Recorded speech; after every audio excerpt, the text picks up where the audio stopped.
Buenas noches, ¿qué tal a todos? ¿Cómo están? Les habla Miguel Vega de la empresa Dropesac. Eh, Darles la bienvenida a todos ustedes a compartir este lanzamiento de un nuevo producto que hemos lanzado al mercado, que es Montelucaco. Nos va a acompañar el día de hoy en esta ponencia el doctor Jesús Flores Morales, médico pediatra, egresado de la Universidad Mayor de San Marcos y haciendo especialidad de neumología pediátrica de la Universidad Nacional Cayetano Heredia. Haciendo pasantías también el doctor Flores en el Hospital Ricardo Gutiérrez de Buenos Aires, Argentina.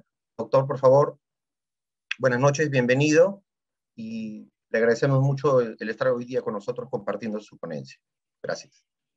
Buenas noches a todos los participantes para el día de hoy. Hoy día vamos a realizar una presentación de lo que tiene que ver con el lanzamiento de Montelucaco y vamos a hablar sobre algunos aspectos importantes que están agendadas ahora. Tienen que ver con el asma bronquial, su manejo actual, la rinitis alérgica, el asma y rinitis como una misma vía y una misma enfermedad, el uso de Montelukast y finalmente las conclusiones de la charla. El asma bronquial es una enfermedad heterogénea, usualmente caracterizada por inflamación crónica de la vía aérea. Esta es definida por una historia de síntomas respiratorios como dificultad para respirar, con sensación de falta de aire, el paciente no puede respirar, sibilancias, se le escucha auscultatoriamente como sibilantes, opresión torácica y tos. Esta es una definición del GINA, y donde hay una limitante variable del flujo de la vía aérea, que puede esto necesitar un tratamiento y a veces no requerirlo, ¿no?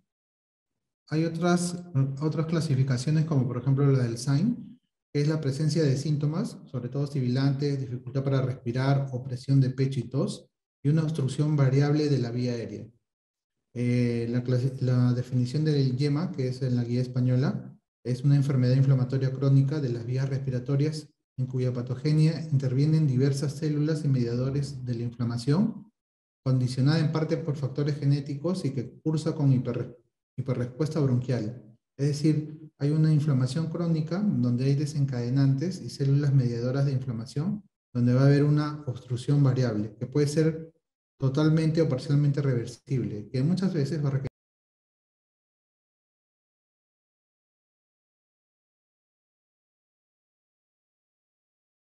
el mundo y sobre todo los que se dedican a pediatría.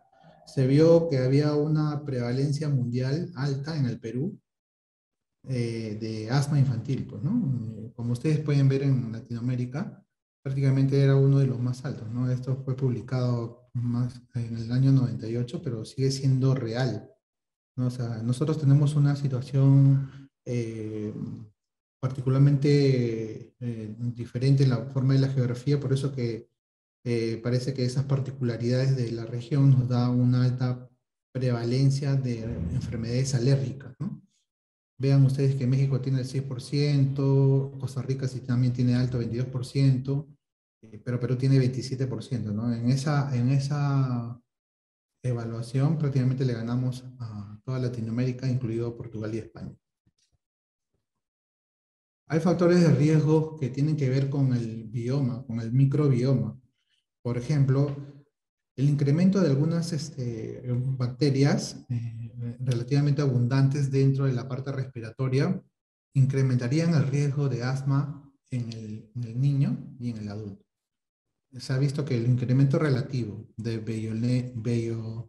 Veillonella, Prevotella, Moraxella, que son gérmenes que pueden estar sobre todo a través en la vía respiratoria y puede ser conseguir en los primeros meses de vida, podrían predisponer a un aumento del riesgo de asma.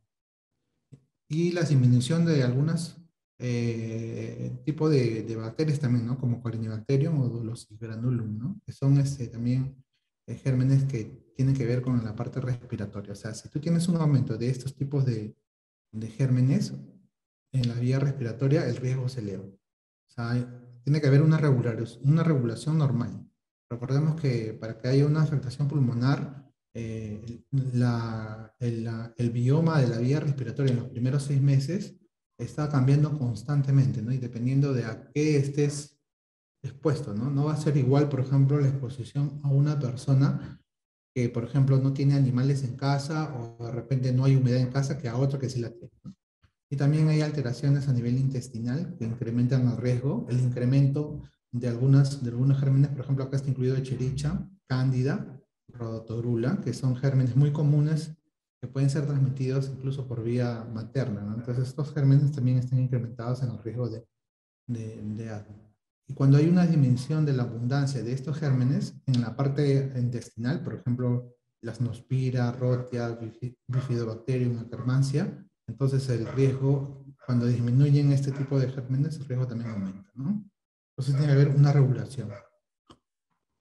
Este es algo de patología. Ustedes pueden ver acá cómo es la estructura normal de un paciente que no tiene asma, un lumen grande, un epitelio formado y, digamos, no está voluminoso ni está agrandado. La membrana basal está normal y acá se pueden ver varios alvéolos que son normales, ¿no? Sin embargo, cuando uno tiene la enfermedad de asma, esto hay un cambio de la patología, ¿no? Se ve que el epitelio está engrosado, hay secciones donde hay mucha secreción de moco, inflamado, distorsionado totalmente, el lumen es pequeño. Cuando hay una inflamación de esto, con una metaplasia de la membrana basal y el músculo liso se cierra, entonces todo esto de acá está cerrado, ¿no? Y también hay, dentro del lumen también hay moco, ¿no? Entonces todo esto nos trae como consecuencia de que haya una alteración en la patología del pulmonar del niño que sufre de asma. Igual la fisiopatología del alergeno, el alergeno ingresa y se presenta a la célula dendrítica va a activar a las células T helper 2, lo que va a estimular a su vez a los eosinófilos, y esto me va a producir la cascada inflamatoria, ¿no? Donde se va a producir pues liberación de citoquinas que me va a producir pues vasodilatación, edema y metaplasia, ¿no? A futuro, cuando esto es repetitivo.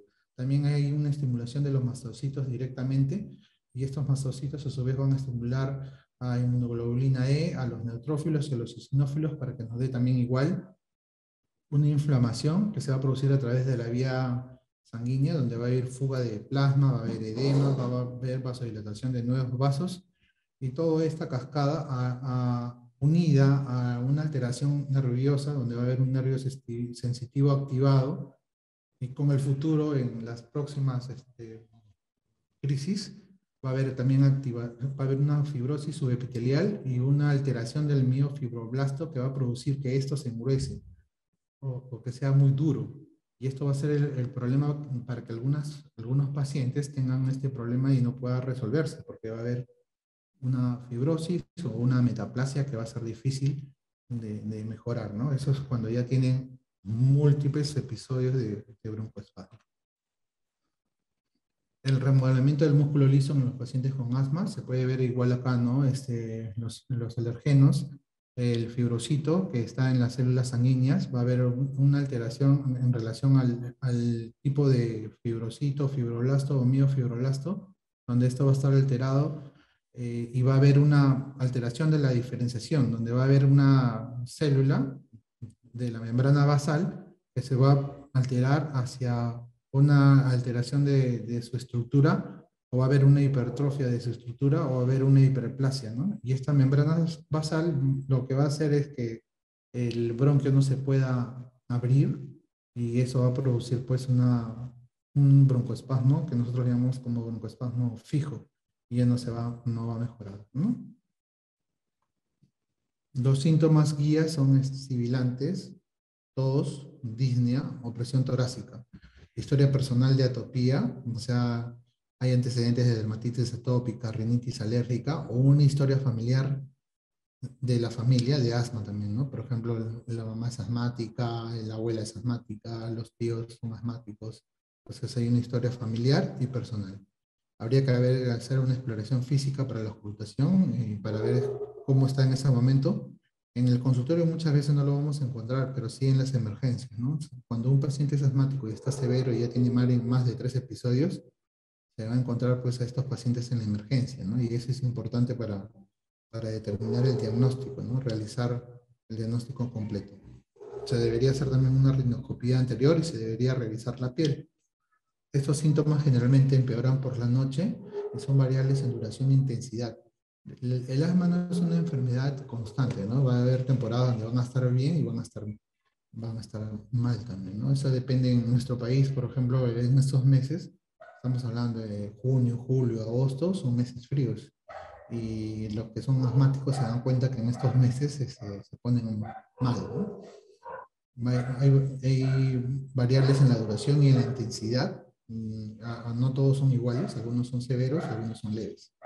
Y va a depender también de muchos desencadenantes. ¿Cuál es el diagnóstico diferencial del asma?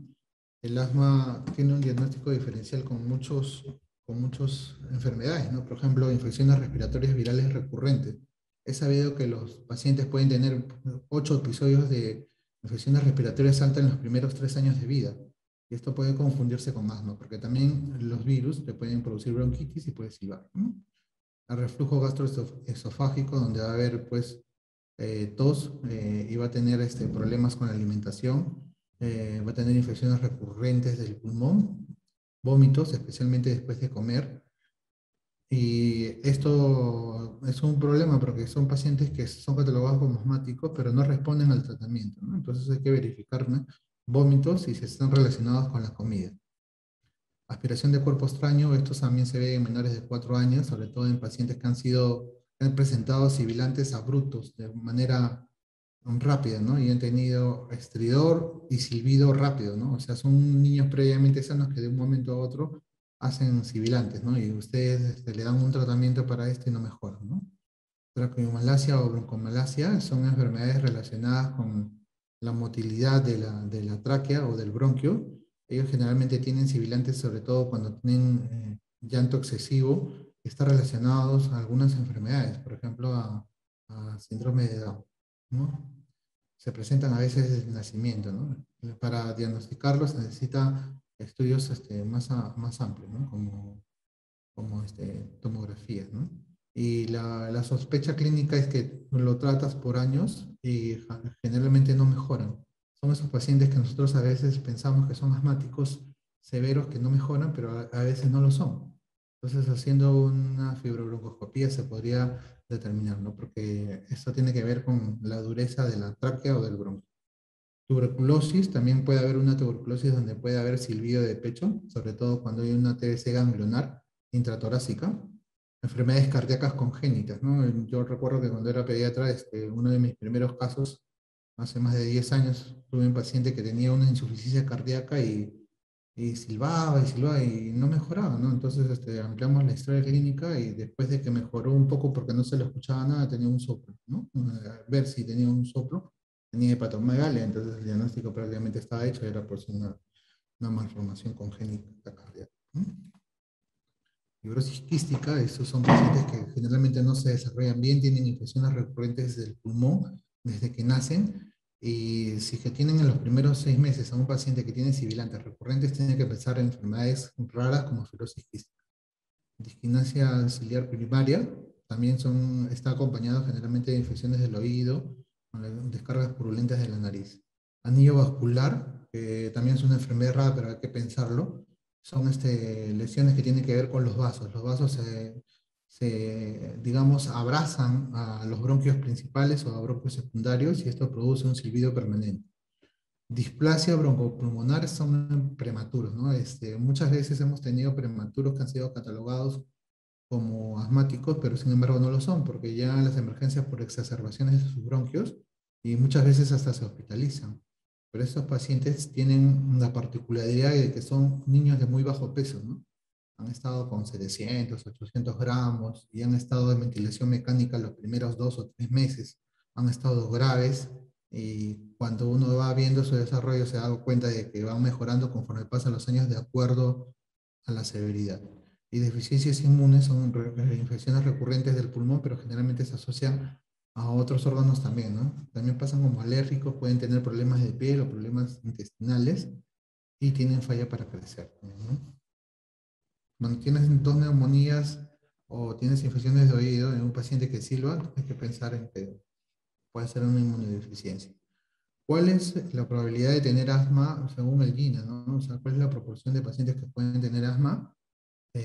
esto se debe generalmente a los síntomas que tiene cada uno de los pacientes, ¿no? Por ejemplo, ¿no? Si los síntomas como la tos, el silbido, la respiración ruidosa son menos de 10 días y solamente son por infecciones del tracto respiratorio superior, son de 2 a 3 episodios por año y no tiene síntomas entre episodios, entonces la probabilidad es de que no sea asma. O sea, la probabilidad es que no sea asma, ¿no? O sea, va bajando con el tiempo. Sin embargo, ¿no? Si los pacientes tienen tos, sibilantes, respiración ruidosa más de 10 días durante las infecciones del tracto respiratorio superior, más de 3 episodios por año, y hay empeoramiento nocturno, entre episodios el niño puede estar ocasionalmente con tos, con sibilantes o con respiración ruidosa, acá es sospecha, ¿no? Digamos un 50%. Ahora, pero si los síntomas, tiene tos, tiene silbido, respiración ruda, esto le dura más de 10 días, y esto es durante las infecciones respiratorias, pero tiene más de 3 episodios por año, y empeora en la noche, o sea, casi sí empeora en la noche, y entre los episodios de infecciones respiratorias, el niño tiene tos, tiene silbido, tiene respiración ruda durante el juego o cuando se ríe mucho, entonces este paciente, y aparte tiene atopía y tiene historia familiar de asma, es más seguro, se acerca al 100% de que tenga, ¿no? Entonces la probabilidad de tener asma en menores de 5 años se ve con este cuadrito, ¿no? Hay que tenerlo bien en mente porque eso es lo que nos va a ayudar para ver qué es lo que se va a realizar después, ¿no? De cómo se hace el ciclo de manejo de los niños menores de 5 años, ¿no? Siempre hay que revisar la respuesta al tratamiento, hay que evaluar y ajustar el tratamiento. Es algo que se tiene que hacer constantemente, porque un paciente que es un asmático severo, después puede pasar a un asmático leve y puede después pasar a un controlado. Y al revés, un controlado puede pasar a severo. Eso va a depender de cómo lo maneje cada persona, ¿no?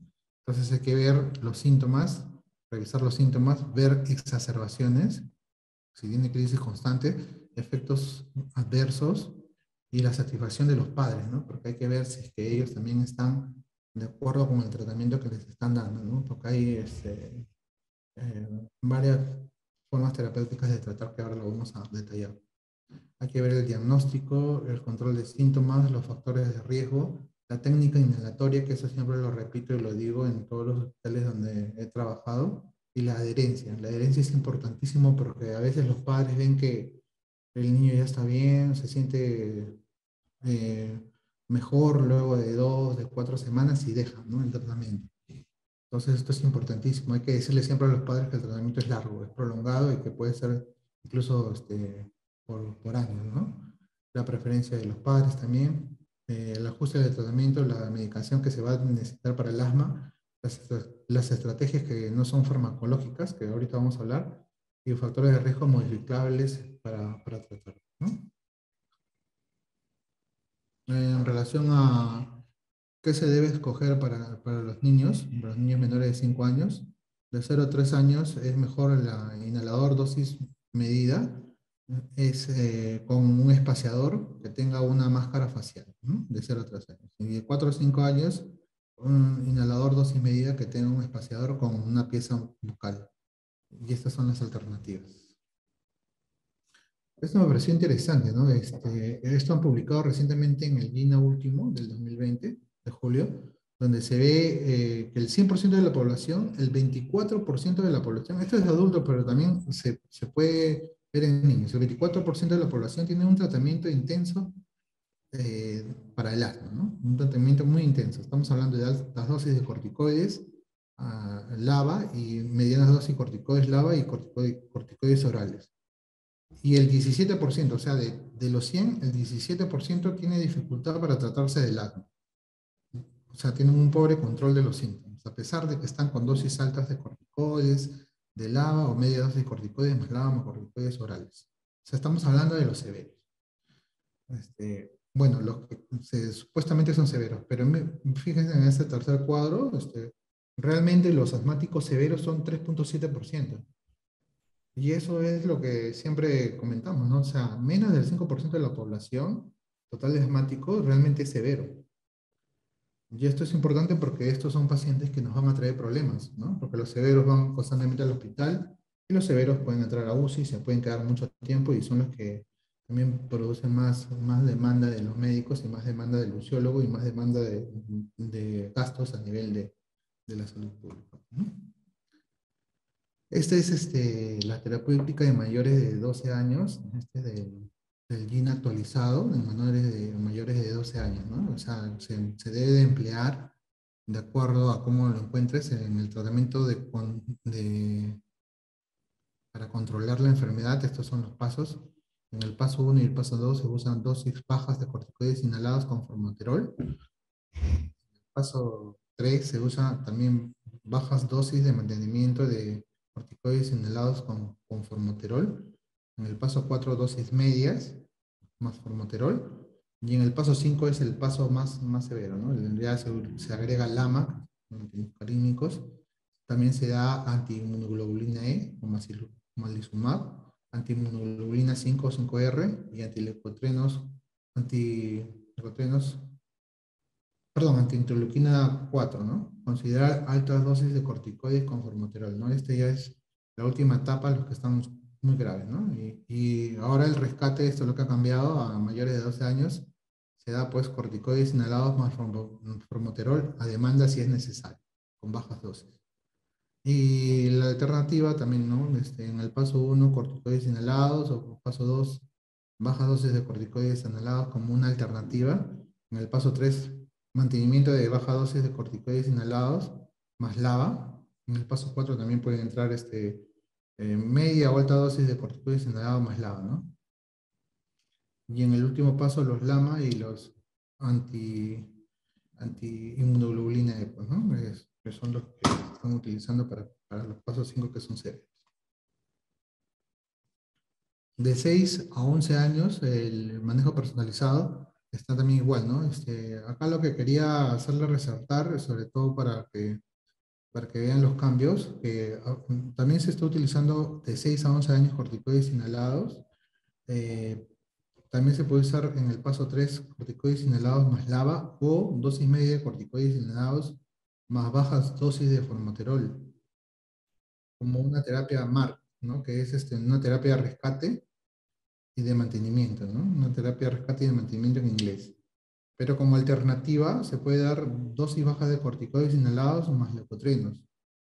En el paso 4 se aumenta las dosis de los corticoides, se da LAVA también, se puede asociar a formoterol como terapia SMART y se agrega hipatropio o se agrega antagonista de los leucotrienos, ¿no? Montelukast.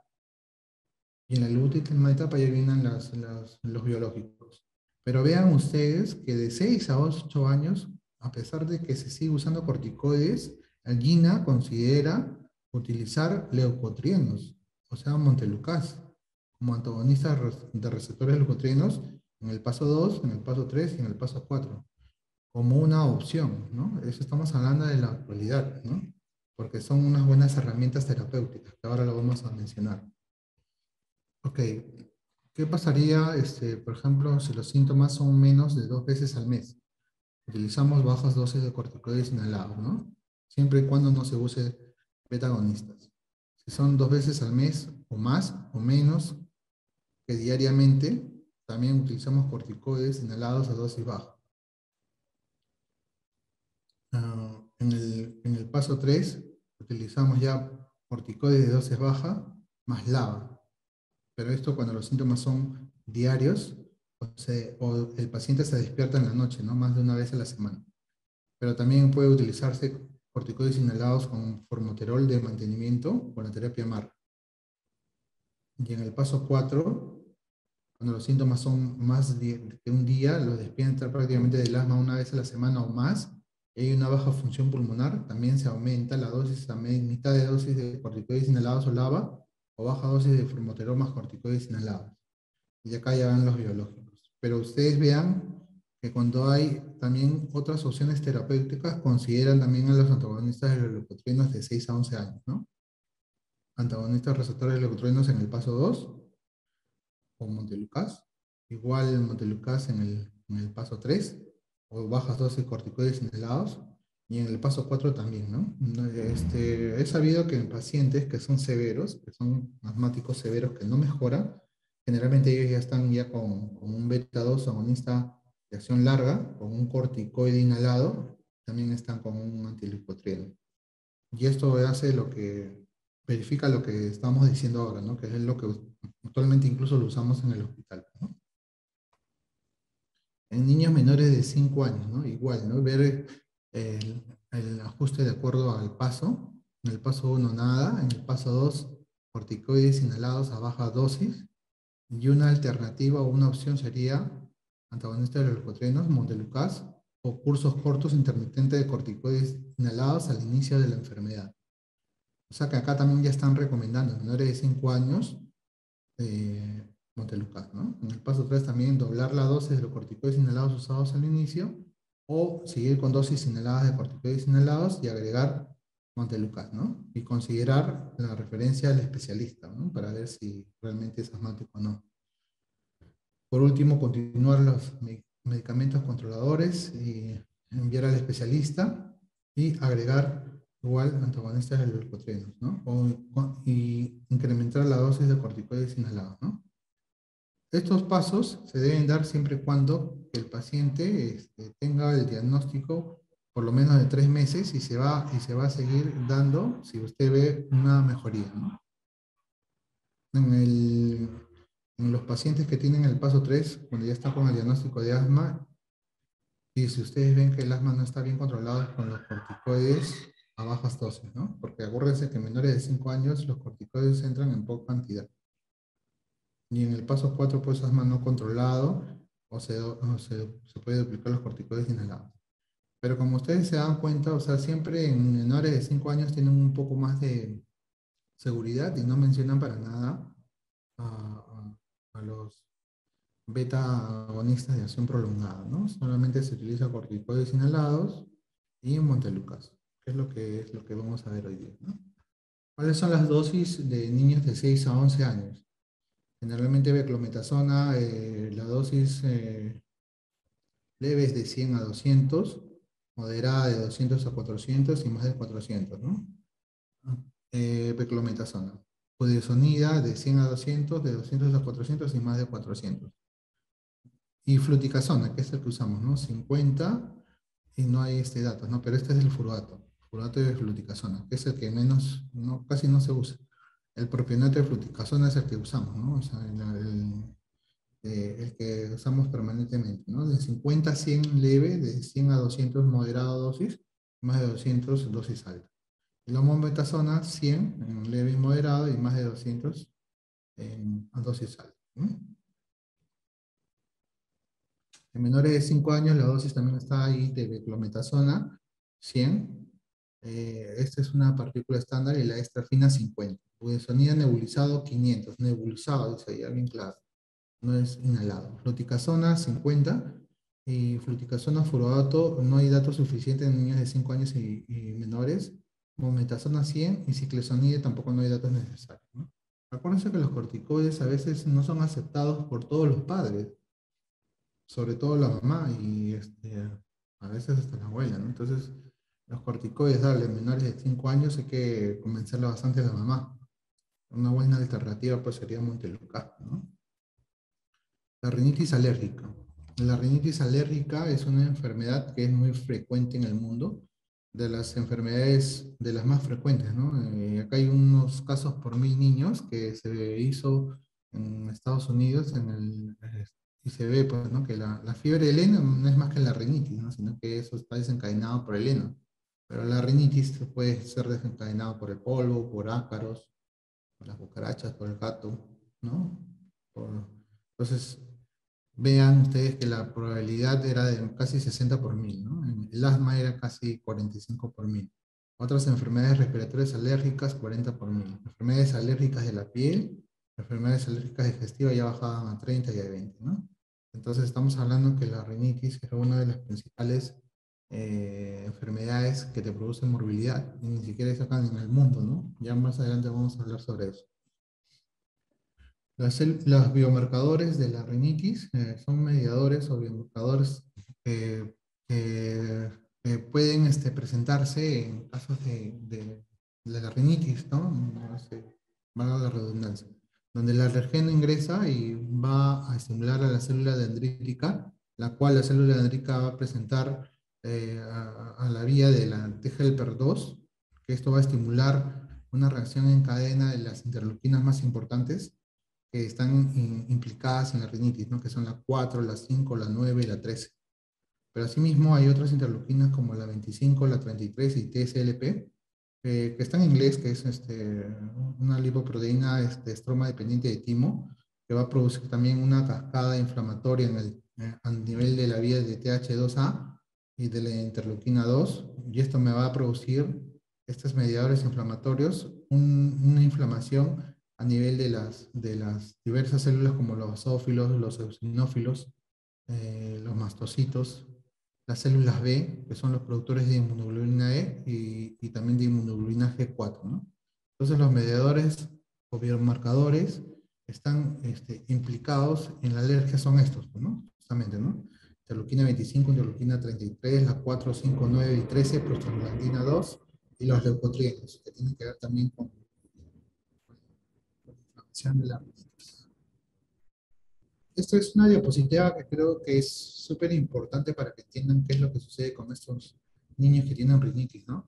Se puede ver en la figura A que el niño tiene pues una mirada o una facies alérgica, ¿no? Su ojo tiene como un doble contorno, su nariz prácticamente está dibujando una línea horizontal en el dorso de la nariz.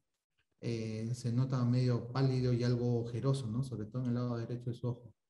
Y si ustedes se acercan más en este otro caso, pues se ve pues prácticamente que todo esto está como oscuro. Y esto yo estoy casi seguro que todos los que están escuchando han visto, ¿no? En la emergencia.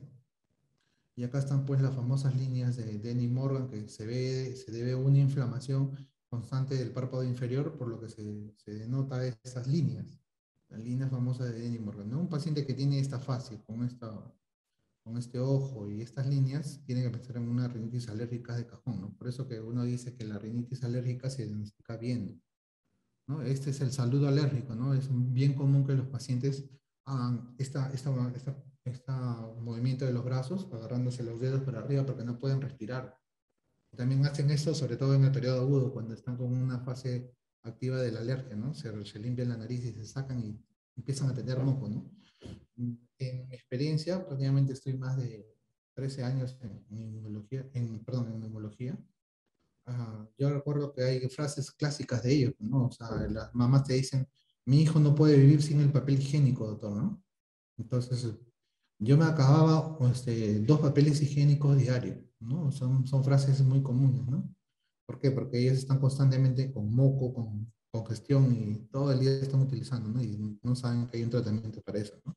Esto es lo que le estaba diciendo del saludo alérgico, una línea transversal que se ve. Y acá se ve pues un aumento del maxilar superior hacia adelante porque este paciente debe tener una rinitis crónica, ¿no? Y en la última foto se puede ver pues a través de la rinoscopía una palidez marcada, ¿no? De la mucosa nasal, ¿no? Y el cornete se ve un poco agrandado. Pero acá lo que llama la atención es la palidez marcada de la mucosa, ¿no? Cuando vean una mucosa pálida, hay que pensar en un rinitis, ¿no? Esto es lo de la rinitis y el asma. Hay una alteración a través del inicio de la morfogénesis del pulmón, o sea, desde el inicio, antes de que el niño nazca, puede haber genes oxidantes, perdón, antioxidantes, que pueden dañar la estructura de la vía aérea, que va a alterar la formación del pulmón.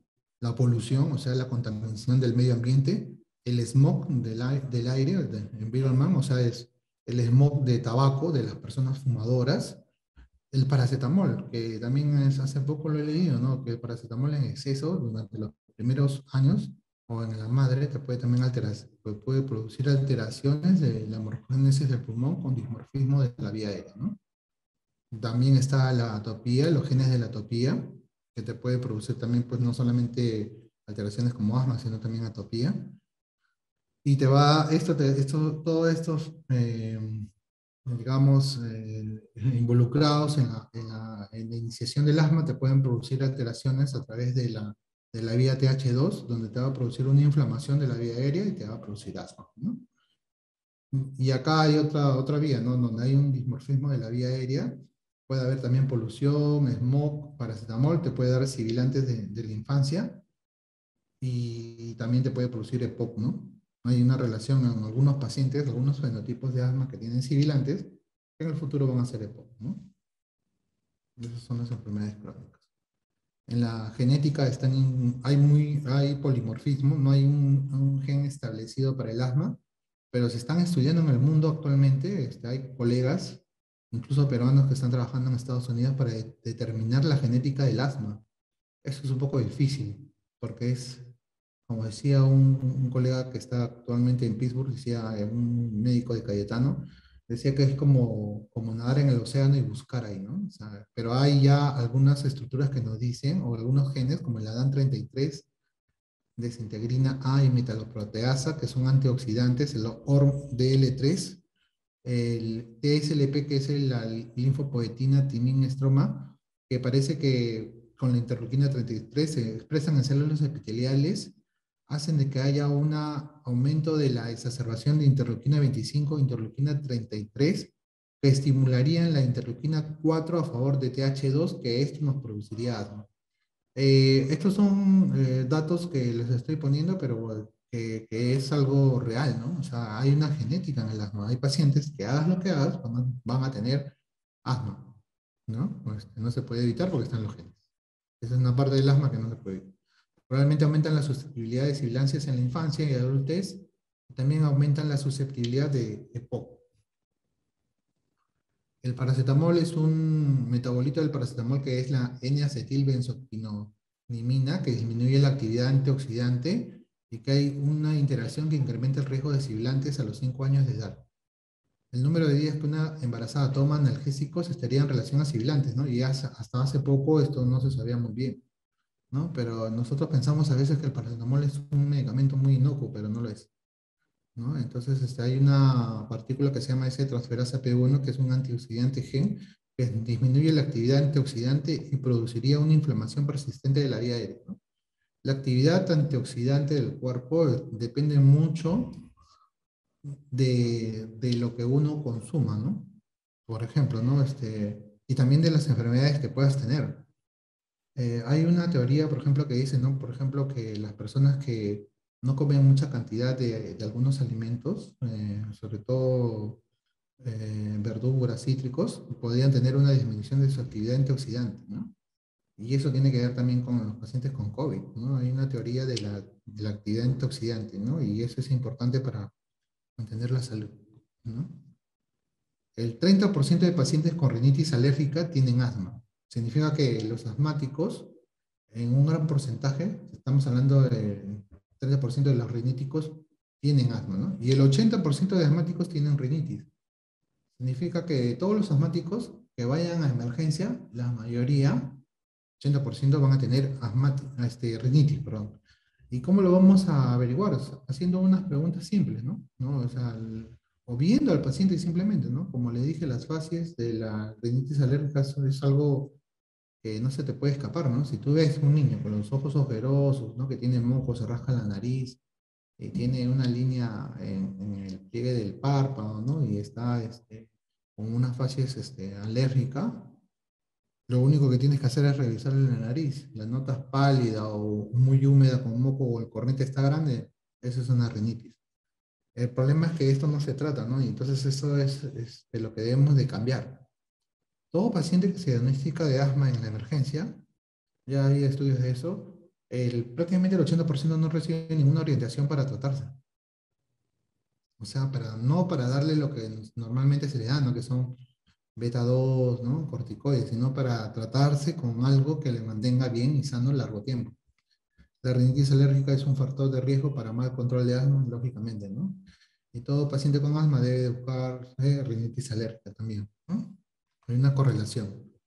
¿Y qué comorbilidades puede haber en una rinitis alérgica? Puede haber sinusitis, donde hay pues moco, dolor de cabeza, sobre todo en la zona frontal, otitis media. Las mamás vienen porque refieren que se está rascando el oído, conjuntivitis alérgica, ¿no? Se rascan el ojo, les pica el ojo, ¿no? Eso es muy común también en un porcentaje de los pacientes con rinitis. Infecciones del trato respiratorio bajo, ¿no? Muchos pacientes que tienen rinitis alérgica tienen broncoespasmo. Eso no se olvida. Problemas dentales, porque no pueden respirar bien, entonces abren la boca tratando de ganar aire y pueden tener problemas de la dentición, del maxilar. Desórdenes del sueño, no duermen bien, pues, ¿no? Porque roncan y no pueden ingresar el oxígeno adecuadamente en la noche porque está tapada su nariz. Entonces hay trastornos del sueño. Y trastornos también del comportamiento, ¿no? La rinitis está dividida en intermitente y persistente. Por su severidad puede ser leve o moderado severo. El intermitente son los que tienen síntomas menos de 4 días por semana, ¿no? Señora, ¿cómo está su niño? ¿Cuántas veces en la semana tiene moco? Ah, no, doctor, esto es ocasional, una vez así o 2 veces en la semana, ¿no? Y después de 15 días de nuevo, ¿no? Pero yo le doy citricina y se le pasa, intermitente. Pero si es más de 4 días por semana o de más de 4 semanas, ¿qué tal? ¿Cómo está con la nariz su niño? ¿Cuántas veces en la semana estornuda? ¿Cuándo tiene? Doctor, prácticamente todos los días está con moco. Así está desde hace 6 meses. Entonces es un persistente, ¿no? ¿Y cuánto tiempo está así? Más de 4 semanas, ya, entonces es persistente. Y es moderado severo cuando tiene alteraciones del sueño, cuando hay alteraciones de las actividades diarias, o del deporte o de la diversión, cuando hay problemas también en el colegio, en el aprendizaje, con el trabajo, o cuando los síntomas son serios, fuertes, ¿no? Y cuando está todo, no hay alteración del sueño, no hay alteración de las actividades, trabajan normal, los síntomas no hay problema en los síntomas, entonces es leve, ¿no? Entonces es leve y es moderado severo. Acá no hay moderado, es moderado severo, ¿no? Entonces persistente, intermitente y leve y moderado severo. Hay que hacerle una historia y el examen. La historia es preguntar sobre los síntomas, qué lo desencadena, si en el ambiente hay algo que lo desencadene y eso está relacionado entre los dos. Ahora vamos a hablar de eso. Y el examen, ¿no? Revisarle la nariz, revisarle el paladar. Tienen un paladar alto, ojival, ¿no? La nariz está pálida y tiene un moco por dentro, el corniente está grande. A veces pueden encontrar hasta pólipos, ¿no? Y en los párpados, ¿no?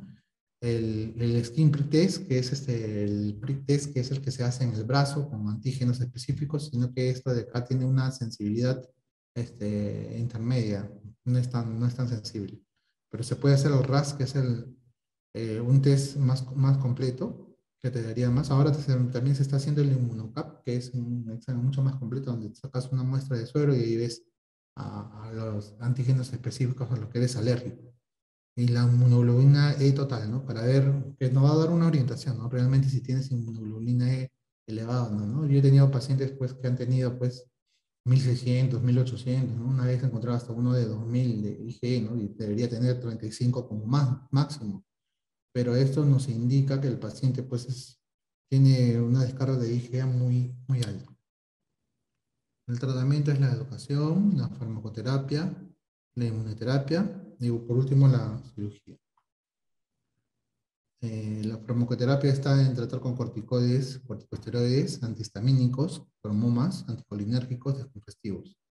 Realmente los tratamientos tópicos nasales, el que es más efectivo que todos es los corticosteroides de lejos.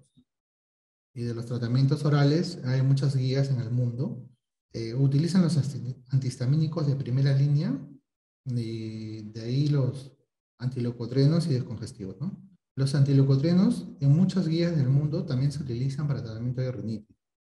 Son muy buenos, aunque no son la primera opción, pero también no se debe descartar en el arsenal de la terapéutica que tenemos para la rinitis. Por ejemplo, me ha ocurrido, ¿no?, que hay niños que tienen 4 años o 3 años y no quieren usar inhaladores, ¿no? ¿Por qué? Porque no les gusta o los padres no quieren o hay otra opción o les es dificultoso. Entonces, no debemos de tener como una segunda opción a los antileucotrenos, ¿no? Y acá estamos hablando de montelukast. Ahora, ¿qué es lo que nos produce cada uno? ¿Qué nos mejora, no? Por ejemplo, los antihistamínicos nos mejora el estornudo, prácticamente 3 cruces, la descarga nasal 2 cruces, en el bloqueo casi nada, ¿no? Bloqueo significa que tu nariz está tapada y obstruida, no te ayuda. Y esto es para ver el olfato. Pero vamos a enfocarnos en lo más importante. El bromuro, prácticamente en la descarga nasal, que casi no se usa, el bromuro tópico. Los descongestivos nasales, más que todo para el bloqueo. Pero descongestivos tópicos. Pero estos descongestivos tópicos solamente son buenos para utilizarlo por pocos días, porque son contraproducentes porque como uno se siente bien, pero son solamente para el periodo agudo, esto no te va a ayudar a futuro, te va a ayudar para ese momento. Probablemente estés bien una semana o dos, pero no te vas a poner mal y no ayuda para el resto, ¿no? Solamente sirve para bloquear. Los corticoides tópicos, eso sí, lo que está más indicado. mm, para el estornudo, para la descarga, para el bloqueo. Los corticoides orales, pero los corticoides orales ya ustedes saben todas las consecuencias que pueden tener, ¿no? Entonces, esto tampoco no está indicado. Y los antileucotrenos, que tienen una buena performance para la descarga y también para el bloqueo, ¿no? Pero hay muchos niños que con los antileucotrenos están bastante bien, ¿no? Los he encontrado. La inmunoterapia es una terapia donde se administra un extracto de alergeno para inducir tolerancia inmunológica. Más efectiva es limitar el espectro de la alergia, en especial en alergia al polen. Los síntomas severos disminuyen si responden al tratamiento, ¿no? Actualmente la inmunoterapia está indicada como subcutánea y sublingual, pero parece que la que es más efectiva es la subcutánea. Y la mayoría de estudios hablan de un promedio de 3 años como terapia. Entonces este es un tratamiento caro y que debería ser optado como último recurso. Las recomendaciones del área, que es el que guía sobre todo la rinitis en el mundo, recomienda corticoides tópicos y antihistamínicos orales. Los nuevos esteroides tópicos como furbato de mometasona y propionato de fluticasona son los más recomendados. Otras drogas podrían ser solo consideradas como tratamiento de segunda línea, pero acá va el Montelukast también, que es muy bueno. Y la inmunoterapia en pacientes seleccionados puede ser altamente efectivo, pero eso ya es cuando ya has pasado toda la vida, ¿no? O sea, usamos antihistamínicos, corticoides inhalados, Montelukast, y ya si como todo eso no te va bien, la otra opción ya es pues, inmunoterapia. A partir de los 4 años podrían ser manejados los niños como adultos, estamos hablando de las terapias que deben recibir. Los niños con 4 años con rinitis y asma podrían ser tratados con corticoides tópicos y corticoides inhalados con bajo riesgo de complicaciones. Esa es una pregunta que siempre hacían. ¿Puede usar un corticoide inhalado y un corticoide tópico? Sí. En niños pequeños el diagnóstico es difícil porque pueden tener de 6 a 8 resfríos por año. Sí, también no es común eso en los niños más pequeños, sobre todo menores de 3 años. Y en niños con rinitis y asma es una buena opción terapéutica Montelukast, ¿no? Como ya les dije, hay pacientes que tienen rinitis y tienen asma. Y a veces uno no, pues, no le vas a dar un medicamento bioral, después le vas a dar un corticoide nasal, después vas a usar un inhalador que le vas a hacer con una aerocámara. Entonces, en esos pacientes que son pequeños, podrías utilizar como una herramienta muy buena el Montelukast, ¿no? En esos pacientes. Hay que escogerlos. Pasan los corticoides nasales, para mencionarles, beclometasona, budesonida, ciclesonide, fluticasona, pero el propionato y mometasona furbato. Acá es lo que producen los corticoides nasales, reducción de la mucosa inflamatoria, reducción de la fase tardía y de la respuesta hipernasal, y por lo tanto disminución de los síntomas y exacerbación. También te produce una reducción de las células mastocíticas mucosas, una disminución o reducción de las reacciones alérgicas agudas, ¿no? Y una supresión de la actividad granular y de la liberación vascular que producen vasoconstricción, ¿no? Estamos hablando de citoquinas que se liberan a través de la vía sanguínea que te va a producir obstrucción de nasal, ¿no? Por lo tanto, se reduce los síntomas de la exacerbación. Los corticosteroides nasales es un potente antiinflamatorio efectivo en tratamiento de síntomas nasales, incluyendo obstrucción, superior que antihistamínicos y antileucotrenos, primera línea de terapia para rinitis alérgica resistente. Efectos adversos de irritación nasal, epístasis, perforación septal, que es raro, pero de todas maneras se tiene que tener en cuenta, y supresión del crecimiento en algunos casos, ¿no? Cuando utilizamos. ¿Cuál es la relación entre la rinitis y el asma, ¿no? Hay una nueva diapositiva que estoy trayendo, que es el CARAS, que es la rinitis alérgica combinada y el síndrome de asma, que es parte de una misma enfermedad. Es una revisión que les he traído. Bueno, esta parte de otro que tiene que ver también con lo mismo, con la rinitis y el asma, ¿no? Que son los fenotipos de sibilantes que se utilizó, que se vieron antes, donde se ve una asociación con alergias, lo de rojo, y cuando no hay asociación con alergias o con alteraciones de la vía aérea, los que son negro y azul. ¿Y cuáles son esos fenotipos, no? Los transitorios. Los sibilantes transitorios, en un cohorte se vio que no tenían relación con asma. Vean que cuando ya tienen más de 2 años, desaparece. Por eso son transitorios. Los prolongados tempranos, es decir, te duran muchos años, pero más o menos cuando tienen 5 años desaparecen. Tampoco no están asociados con alteraciones de la vía aérea. Sin embargo, estos 3 fenotipos Los de inicio intermedio, o sea que inician más o menos 2, 3 años y se mantienen largo tiempo, más de 5 años. Después los severos persistentes, que son los que desde que nacen siempre tienen la enfermedad, ya a los 7, 8 años siguen teniendo la enfermedad. Y los de inicio tardío, que inician después, más o menos después de los 3 años, los de inicio tardío, todos estos fenotipos son los que están asociados a alergia, a asma. ¿Y cuáles son los disparadores comunes en la fisiopatología de la rinitis y el asma? Por ejemplo, estamos hablando de anatómicamente, la vía aérea y la superior y la vía aérea inferior son contiguos, o sea, están unidos. Hay una unión funcional, ¿no? De la nariz, de la respiración bucal, ¿no? O sea, eh, la respiración se tiene que iniciar por la nariz, ¿no? Porque es el órgano que filtra y calienta el aire. Hay una similar histología, ¿no? Del epitelio, de la parte vascular, la involucración neuronal también, ¿no? Tienen los mismos disparadores, ¿no? Estamos hablando del polen, estamos hablando del epitelio de los animales, de hongos, algunos tipos de hongos, por ejemplo, que están en los alimentos. Entonces, y acá estamos hablando también de los ácaros, ¿no? Los ácaros, ¿no? Esto está en inglés.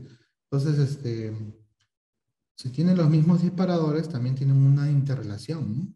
Las mismas células, estamos hablando a cada momento de las células mastocitas, de los eosinófilos, los mismos mediadores, inmunoglobulina E, que es un mediador inflamatorio potente, la histamina, que está relacionada a la fase rápida, las citoquinas y los leucotrienos, que estamos hablando a cada momento, ¿no?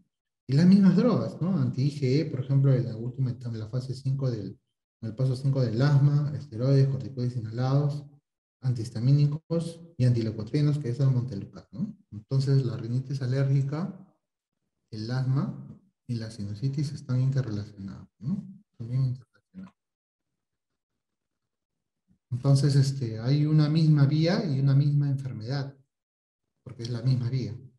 Eso es ya un estudio de hace algunos años donde se dice pues que prácticamente son dos partes de una misma enfermedad. La rinitis es una enfermedad muy común, casi el 25% de la población mundial lo tiene. Si ustedes van a la calle, bueno, antes, ¿no? Que no se podía ver, prácticamente uno puede detectar fácilmente a las personas que tienen rinitis. Y esto es la enfermedad más prevalente del mundo, 25% de la población lo tiene. Y yo creo que va a aumentar porque como estamos en constante desarrollo y las industrias, ¿no? Y la vida, digamos, en casa va a seguir todo más industrializado, entonces va a aumentar.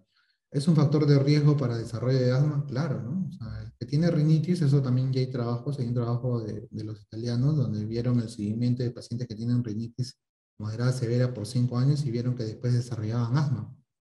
Prácticamente el 100% de los riníticos severos, sin control, después de 5 años, hacen asma. Y hay una correlación entre asma y rinitis que es muy íntima y tiene un patrón similar. La rinitis no tratada incrementa 3 veces el riesgo de asma. La hiperreactividad bronquial es muy común en rinitis.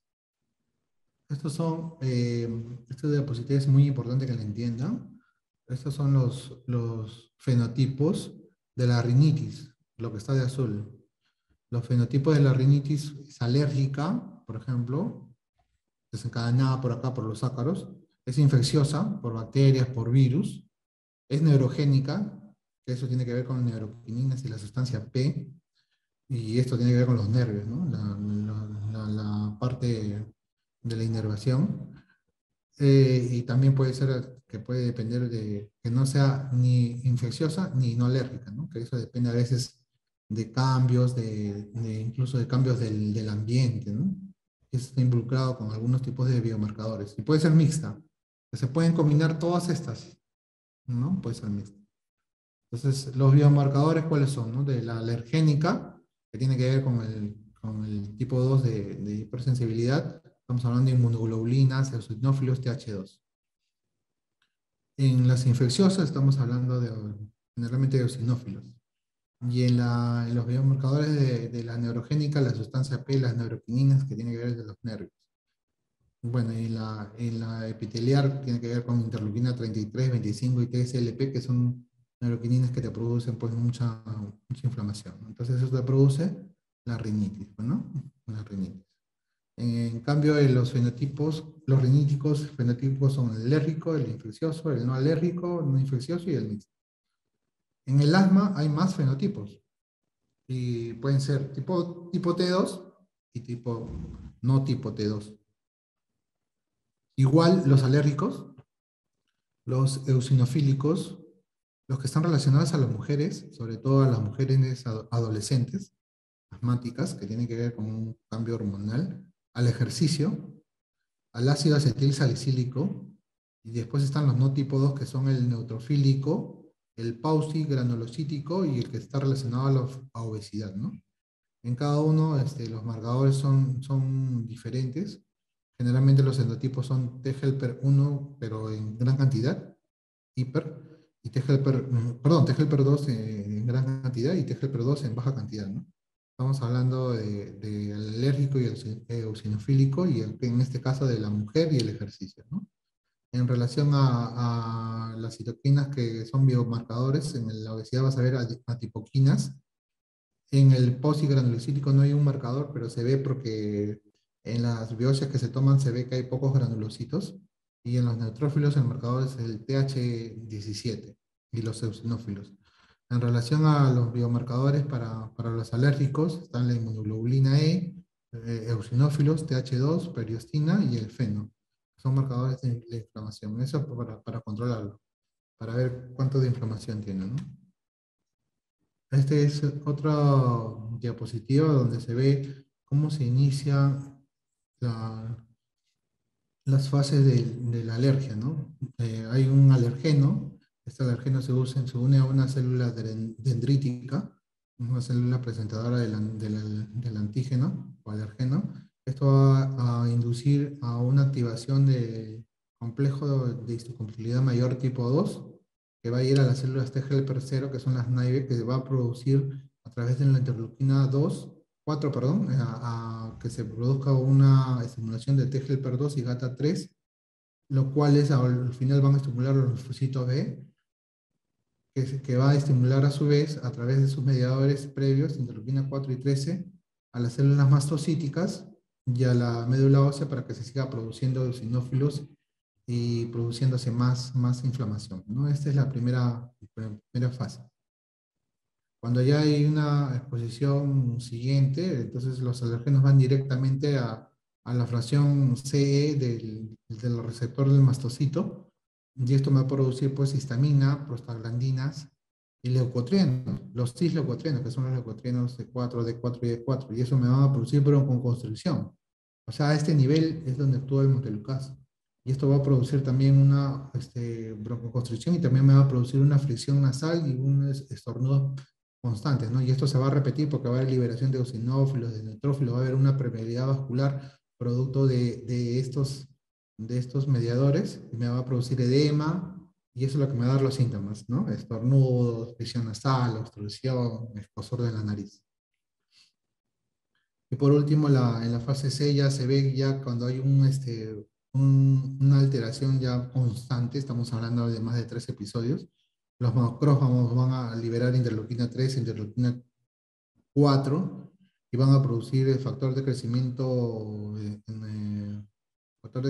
beta, que va a activar a los fibroblastos que van a producir colágeno. Este colágeno exagerado me va a producir una alteración de la base del epitelio, donde va a haber remodelación y fibrosis.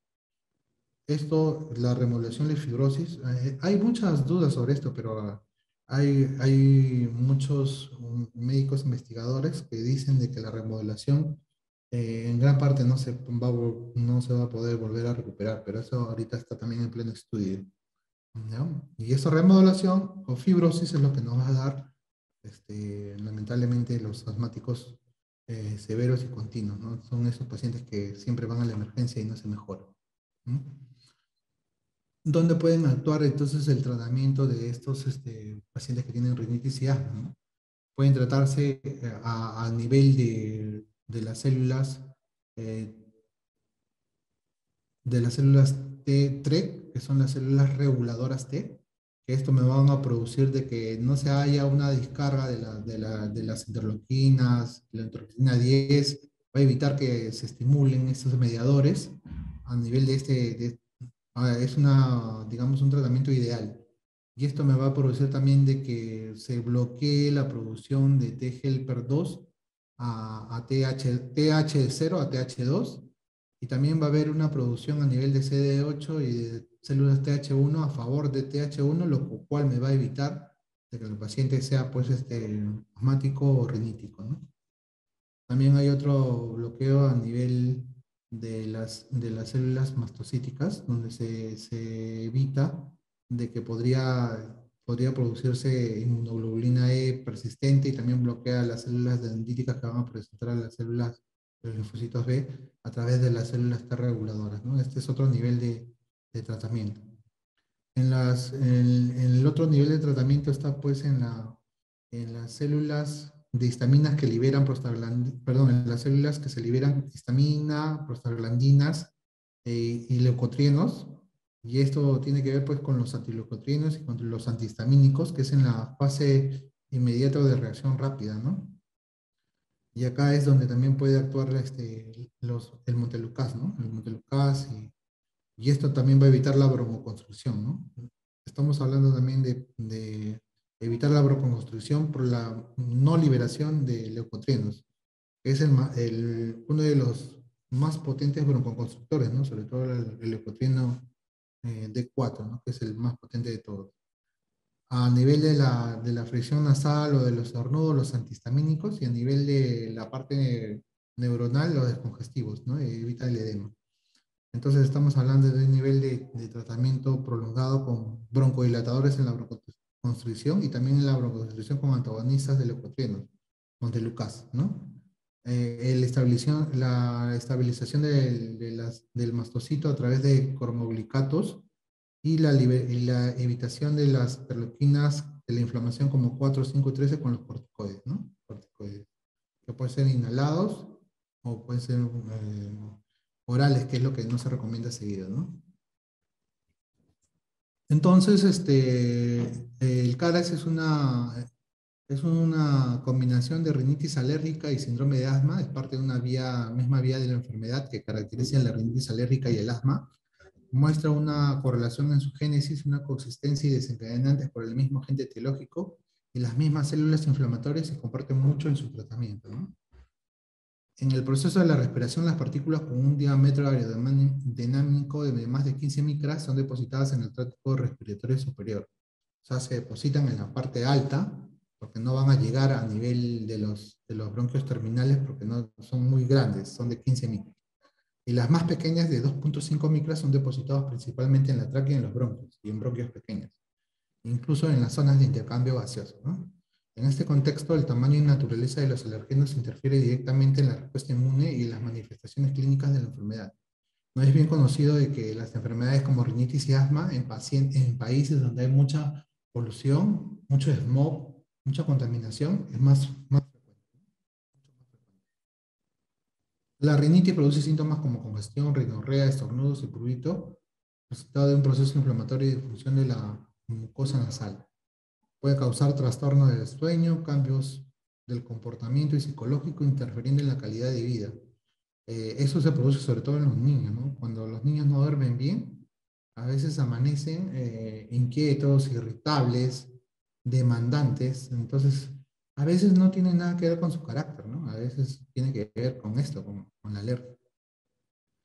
También intervienen en la vida social, y eso sobre todo en jóvenes, y lo he visto mucho en adolescentes, que no quieren salir, ¿no? O sea, son chicos que tienen rinitis y asma y no salen, están en su casa y interactúan mal. Incluso no los quieren invitar porque saben que cuando salen reniegan de todo, porque lógicamente están mal. En el rendimiento intelectual, en la productividad y en el trabajo, y es la enfermedad más común en el mundo, ¿no? Se estima que el 25% de la población mundial sufre de rinitis. El asma es una enfermedad heterogénea por inflamación crónica de la vía aérea, como ya lo hemos señalado, y hay una hiperactividad desencadenada por algunos factores como alergenos irritantes y el ejercicio. 300 millones de personas en el mundo están afectados. Muchos estudios reportan alta incidencia de asma en niños. y la mortalidad por asma es de 1 en 250 personas en el mundo, ¿no? El no tratamiento o el tratamiento incorrecto de rinitis incrementa por 3 veces el riesgo de exacerbación de asma. La hiperreactividad bronquial es frecuente en rinitis. Es frecuente que los niños que tienen rinitis crónica a veces digan que tienen tos y que les hila el pecho, y eso lo he visto constantemente, ¿no? Significa que pacientes que no tienen una rinitis controlada pueden tener una tos con broncoespasmo. Es común observar inflamación nasal en asmáticos sin síntomas de rinitis, claro. O sea, hay pacientes asmáticos que también, o sea, son asmáticos, pero tú le ves la nariz y están con síntomas de rinitis. Pero le preguntas a la mamá y no tienen síntomas, ¿no? O sea, significa que ya lo van a hacer. Probablemente esté en el momento que lo estén por hacer posteriormente. Es común ver inflamación bronquial en provocación nasal con alergenos, claro. A veces se hacen test de provocación nasal y pueden producir hiperreactividad bronquial, ¿no? Los fenotipos de rinitis, la rinitis alérgica, la infecciosa, no alérgica y la mixta. Fenotipos de asma, el asma alérgico, el inducida por el ejercicio. El asma inducida por el ejercicio es un asma que se desencadena cuando hacen actividad física. Es común que tú le digas al papá, ¿no? Señor, cuando hace actividad física y corre o salta, su niño se cansa o tose, te van a decir que sí. Pero el asma inducida por el ejercicio solamente es cuando solamente ocurre con el ejercicio. Nada más. En este asma inducida por el ejercicio, va muy bien el Montelukast también, ¿ya? El asma eosinofílica, el asma de inicio tardío, el asma relacionado a la obesidad. En el asma relacionado a la obesidad, lo que tienes que tratar es la obesidad. Porque por más que le des mucho corticoide o Montelukast o cualquier otro producto, no va a mejorar mientras no mejora la obesidad. El asma neutrofílica también es otra asma que podría estar involucrada para que mejore mejor con el Montelukast, ¿no? Son pacientes que tienen asma, pero cuando tú le haces la prueba de inmunoglobulina E o los estudios para IgE específicos o estudios para ver el feno, no hay alteraciones. Entonces probablemente sean neutrofílicos. Los neutrofílicos, por más corticoides que le des, generalmente no mejoran. Entonces, una arma terapéutica sería también el Montelukast, ¿no? Y el asma pausigranulocítica. El tratamiento para este síndrome de asma y rinitis alérgica es no farmacológica, evitando la exposición a alergenos. Puede haber cambios hasta el tercer mes. O sea, los alergenos se tienen que evitar y a veces no vas a ver el cambio inmediatamente, no puede demorar. La farmacológica, fase inmediata, antihistamínicos, descongestivos nasales, adrenérgicos, antagonistas muscarínicos, y fase tardía, leucotrienos para control de ambas enfermedades. Este es algo muy bueno, ¿no? Porque te va a controlar tanto el asma como la rinitis, los corticoides inhalados y el cromoglicat. Ahora vamos a hablar de Montelukast. Eh, Hay una reacción antígeno-anticuerpo que hace que se desencadene la vía del ácido araquidónico, lo cual me va a producir leucotrienos, sobre todo los cis-leucotrienos, ¿no? Que son leucotrieno C4, D4 y E4, ¿no? Estos leucotrienos me van a producir un aumento de la permeabilidad, van a disminuir el aumento de la permeabilidad del vaso sanguíneo, van a disminuir la activación de eosinófilos, van a bloquear la contracción bronquial y van a disminuir la producción aumentada del moco en el bronquio, ¿no? También me van a evitar la liberación de mediadores de la reacción alérgica del mastocito, ¿no? Entonces me va a actuar a varios niveles. El Montelukast, se utiliza para el tratamiento de pacientes entre 6 meses y 5 años de edad que no están adecuadamente controlados con su medicación y necesitan un tratamiento adicional como apoyo. Se utiliza como tratamiento alternativo a los corticoides inhalados en pacientes entre 2 y 5 años de edad que no hayan tomado recientemente corticoides orales o para el tratamiento de su asma y que han demostrado que no son capaces de utilizar corticoides inhalados, ¿no? Estamos hablando de aquellos pacientitos que cuando van a la consulta y el papá, la mamá, la abuela, todos dicen, ¿no? Doctor, pero yo no quiero darle inhaladores. Ya, no quiero darle inhaladores, empieza en Montelukast. También puede ayudar a prevenir el estrechamiento de las vías aéreas provocado por el ejercicio en pacientes de 2 años de edad y mayores. Claro, también en el ejercicio. Debe usarse también puede usarse en la fase 2, 3 y 4 del tratamiento de control de asma, como lo dijimos al inicio, ¿no? La guía mundial del asma, que es el GINA, que es digamos, la mejor guía y la que prácticamente todos los neumólogos nos guiamos de esa guía, menciona que en la fase 2, 3 y 4 del tratamiento de control de asma se puede usar Montelukast. Es una buena herramienta terapéutica. Viene en presentación de sobre de 4 miligramos, que son gránulos orales por vía oral, se puede dar en las noches. El tiempo es de acuerdo a cómo vaya el paciente, pero generalmente se debe emplear mínimo un periodo de 2 a 3 meses para ver la respuesta terapéutica. De 6 meses a 2 años de edad está disponible en 4 miligramos gránulos orales. De 2 a 5 años también hay Montelukast de 4 miligramos en gránulos, también hay en comprimidos masticables. La formulación de Montelukast de 4 miligramos en gránulos orales no se recomienda en menores de 6 meses. Sí, o sea, se emplea a partir de los 6 meses porque no hay estudios menores de 6 meses. Pero realmente en algunos casos va muy bien, ¿no? Yo tengo pacientes que usan Montelukast por años y sobre todo cuando son pequeños, porque es muy fácil de dar, porque como es un sobrecito lo puedes combinar en una papilla, en una mazamorra, ni lo van a sentir porque no tiene más sabor, se puede utilizar largo tiempo y prácticamente no te da muchos problemas. A mí me ha ido genial, ¿no? Eh, ¿Con qué puede haber alteraciones? Con el fenobarbital, sobre todo cuando los pacientes también tienen pues fundamentalmente problemas neurológicos con la fenitoína, cuando tienen también convulsiones, con la rifampicina en pacientes que tienen TB, ¿no? Se debe suspender porque esto puede alterar el desempeño de estas medicinas porque hay una competencia, ¿no? Hay un aumento del metabolismo. ¿Qué reacciones adversas te puede dar? Diarrea, hiperactividad, piel con picor o con escamas, erupción cutánea. Te puede dar también dolor abdominal, dolor de cabeza, sí. Pero son un poco notificados. Realmente, en mi experiencia personal, no he tenido problemas, ¿no?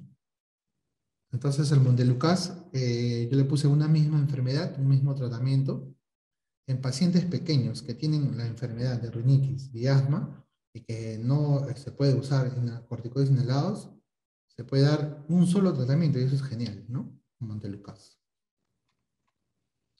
Las conclusiones son una estrecha relación entre rinitis y asma, como ya les he mencionado a través de toda la bibliografía.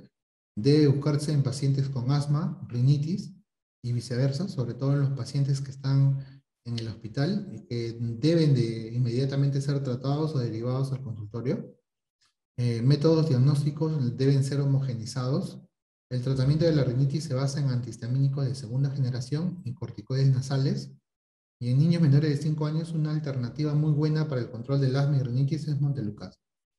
Y Montelukast sigue siendo una arma terapéutica que se recomienda en el y que es muy recomendable. Muchas gracias.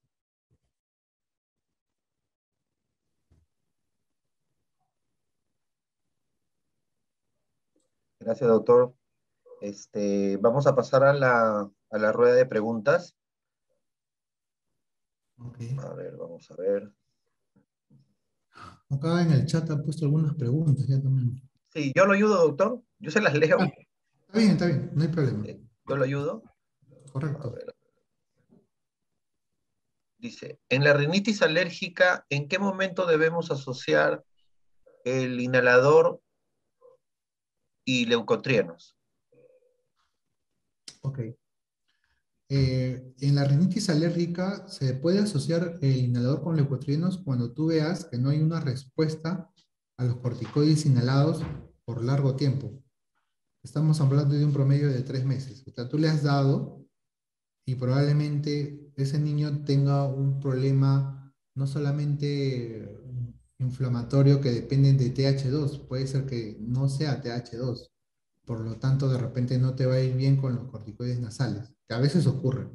Ahí podrías asociarlo. Pero estamos hablando, digamos, de niños grandes, ¿no? Mayores de 5 años. Porque el otro problema es que cuando son menores de 5 años, un gran porcentaje de niños no se va a dejar inhalar. Porque tú le vas a decir, señora, dele a su niño su inhalador en las noches y póngale cada fosa nasal, y te va a llamar al día siguiente y te va a decir, ¿sabe qué, doctor? Mi hijo no se deja, no quiere inhalarse, ¿no? No quiere ponerse el spray nasal. Entonces, no estaría de mal, porque está corroborado que podrías utilizar en ese caso Montelukast, ¿no? Montelukast. Ujú. Doctor, después preguntan, ¿por cuánto tiempo dar antileucotrienos, en este caso Montelukast, en asma bronquial, comparándolo con el uso de corticoides inhalados a bajas dosis? Ok.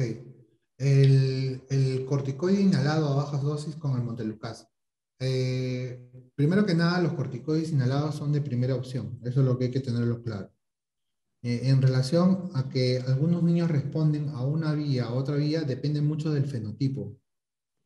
Es decir, tú puedes ver pacientes que van bien con corticoides inhalados, pero va a haber otros que no van a ir bien con corticoides inhalados. Entonces ellos serían una buena opción el Montelukast. Y en cuanto al tiempo, nosotros en Cayetano Heredia, no por una cuestión que hemos leído, sino por una cuestión de manejo que se hacía, estimamos en 2 inviernos, ¿no? Pero no es que algo esté escrito. O sea, tú le das en el invierno, durante los meses más fríos, empezando en junio, y generalmente lo dejas en el verano.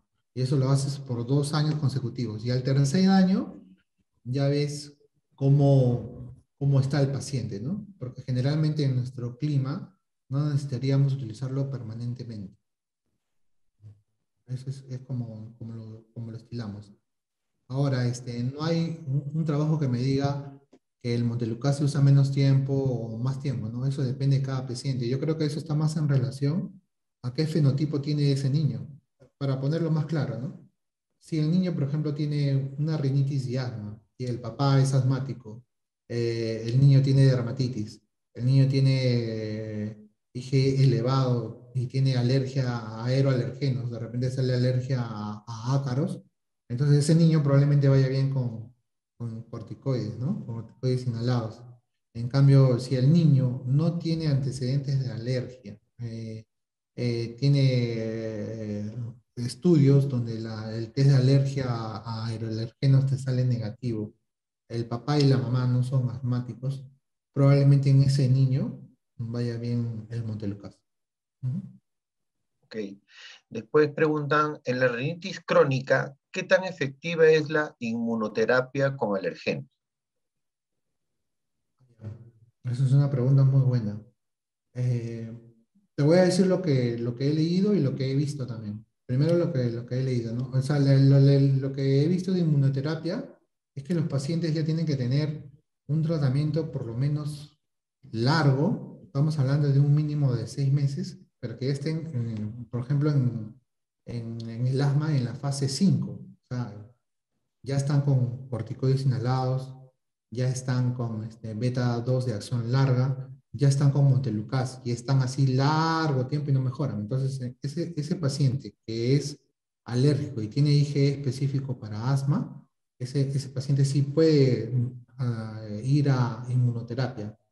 Inmunoterapia, hay dos tipos, ¿no? Sublingual y inmunoterapia intradérmica, ¿no? La intradérmica, los inmunólogos la recomiendan más, se hace por 3 años, lo malo que es caro. Eso es con la inmunoterapia, ¿no? ¿Cuál era la otra pregunta? Habían dos ahí en una, creo. No sé cuál era la otra. Ahí, la otra era, ¿qué tan efectiva era la inmunoterapia con alergenos? Ah, ya, ya. Eh, Realmente tengo poca experiencia, solamente por lo que yo he visto de otros. Lo que puedo decirte es de que en pacientes bien seleccionados, estamos hablando de pacientes que tienen asma alérgica severa, va bien. Lo malo es que es muy costoso. Y hasta hace poco lo hacía el Hospital Revalliati y no sé si lo estará haciendo ahora. Ah, ok, ok. Y después hay una pregunta, nos dicen, ¿qué opina con respecto al manejo de COVID? Para el manejo de COVID. En relación a asma y COVID, debe ser. Debe ser, sí. Ya. Bueno, el manejo de COVID, en primer lugar, el COVID es una enfermedad que en niños que no tienen factores de riesgo no te da severo, te da leve. Pero si tienes factores de riesgo, como por ejemplo, ¿no? Una enfermedad inmune, una cardiopatía, un problema neurológico severo, una enfermedad pulmonar crónica mal controlada, ¿no? Inmunosupresión, ¿no? Se me ocurre, ellos son los que van a ponerse graves. Eso para empezar. Ahora, si tienes un problema de alergia, la alergia, como ya lo he indicado, es bien común y a la vez te da COVID.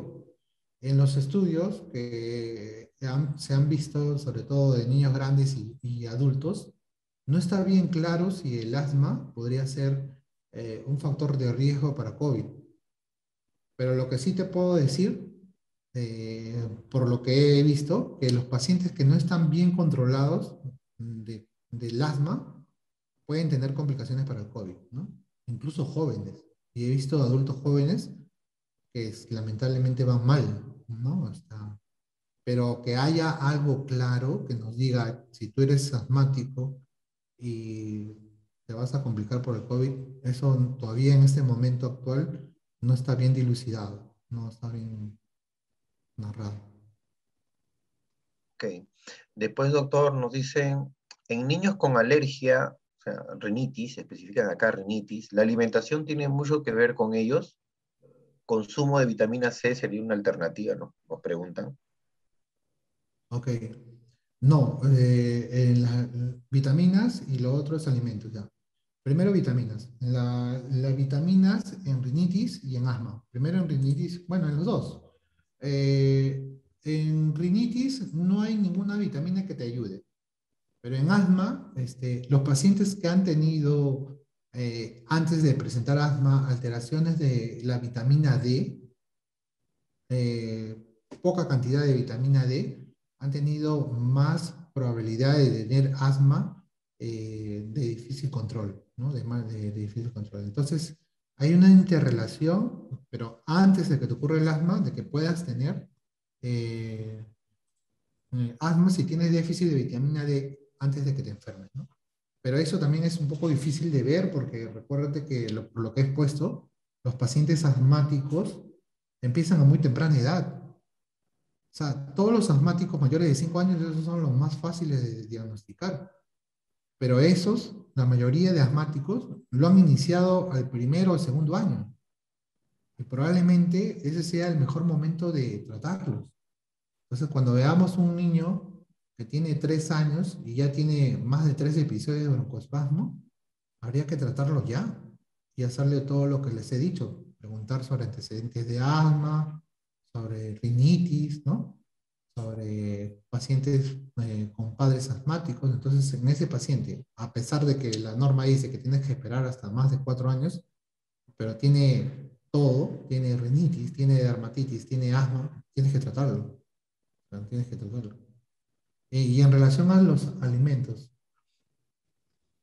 más que todos los alimentos que tienen algún tipo de contenido que pueda producirte broncoespasmo, como por ejemplo estos alimentos que tienen preservantes, que tienen colorantes, que tienen saborizantes, es común, por ejemplo, en la práctica que yo tenía pacientes que me decían, ¿no? Antes, cuando no había pandemia, me fui a la pollería, doctor, tomé la chicha y después de que salimos de la pollería, mi hija o mi hijo en la noche se puso mal. ¿No? Eso tiene que ver con algunos tipos de alimentos que tienen preservantes. Entonces, todo lo que tenga preservantes, por ejemplo, el yogur, bueno, Gloria, Live, el yogur también no se debería tomar. La gelatina es un producto artificial. Eh, Se me ocurre todo lo que tenga sobres, ¿no? Por ejemplo, la chicha en sobre, ¿no? Después, todos los productos eh, que puedan producir broncoespasmo y que tengan algún tipo de sustancia, como los sulfitos, que te puedan producir broncoconstricción, no se deben tomar, ¿no? Eso es en relación al asma. ¿No? Y para explicarle más, ya que estamos hablando de agentes ambientales, yo creo que no deberíamos de olvidarnos de los ácaros.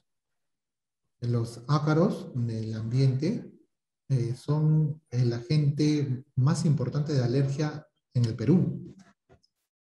Entonces, como norma debemos de evitar los ácaros en pacientes alérgicos y asmáticos, con rinitis y con asma, los dos.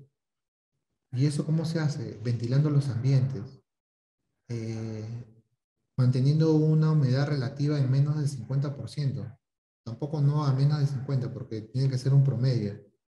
Evitando que los ambientes estén cerrados, evitando almacén de frazadas, de polares, de peluches, ¿no? De cosas guardadas, de libros viejos, porque eso me va a almacenar polvo, y el polvo doméstico tiene ácaros. Recuérdense que los ácaros viven de la piel de las personas en las camas, y también están en los tapetes, en las alfombras, en los colchones antiguos que tenían mucha cantidad de pelusa por dentro, ¿no? Y tú lo sacudías y salía un polvillo, ese polvillo es fatal para los alérgicos, ¿no? Eso es lo que le puedo decir. Ujú. Aquí hay una pregunta interesante, doctor. Nos dicen, bueno, son dos que tienen mucha relación, ¿no? Una, por ejemplo, ¿con qué dosis de Montelukast debemos empezar el tratamiento de asma desde la fase 2 hasta la fase 5 o es la misma dosis? Buena pregunta. Ya. En las fases de Montelucas, o sea, nosotros empleamos por edad. Cuando son de 6 meses a 2 años, utilizamos 4 miligramos. Y de 2 a 5 años ya utilizamos, eh, de 6 meses, también utilizamos 4 miligramos, sino que a los 4 o 5 años puedes utilizar la presentación de pastilla, ¿cómo se dice? Que se puede chupar, ¿no? ¿Sabes? No solamente puedes usar el granulado, sino también puedes usar el Montelukast. ¿Cómo se llama esta pastilla? Se me ha ido el nombre, pero la cuestión es que son pastillas que tú las puedes chupar y las puedes masticar como si fuera un caramelito, ¿no? Pero de ahí a que cambia la dosis por la edad, eso cambia recién después de los 6 años. ¿Sí? Le das 5 y después de los 12 ya le das 10.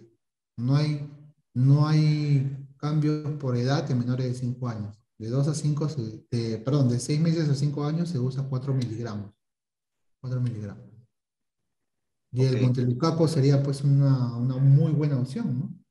Además, estoy seguro que el precio va a ser asequible por lo que hemos conversado.